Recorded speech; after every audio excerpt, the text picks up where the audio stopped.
Christmas is a glorious time of year because at Christmas we're experiencing something that's been promised for a long time, and that's the incarnation of Jesus Christ. We are celebrating Christ's birth, and that means he was an actual human who was born and existed in this world. In the lives of God's people, it's important because it reminds us to think of Christ's entry into this world historically. God is not just our figment of our imagination that we conjure up in order to comfort ourselves, but rather he was real and he historically entered our world. I think that that is greatly important because the Heidelberg Catechism tells us that if God is not, or if Jesus is not fully man, that he can't die for the sins of men.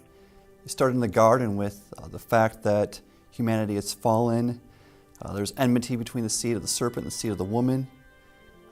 Humanity is in a dire situation, and yet God chooses for himself a people. He promises to save them, and the prophets come along and riding with the Holy Spirit, they proclaim that one day God will come and be with his people, that God will be with us. And we find our comfort then in knowing that God left his place in glory and majesty in heaven, and he came and suffered among us in our pain and our misery and the brokenness of this world, and that he has given his life for us.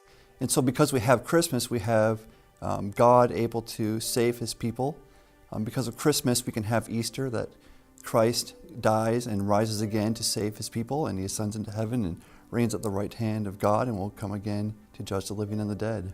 The nature of remembering his resurrection, remembering his ascension to being at the right hand of God the Father in heaven, and to remember that we've been promised that he will come again, reminds us of not only the human nature of Christ, but the divine nature of Christ. And that gives us a picture that Christ didn't just die and didn't just enter the world, although he did both of those things, but he also rose from the dead and he ascended into heaven. So in a very real sense, Christ is still with us right here, right now.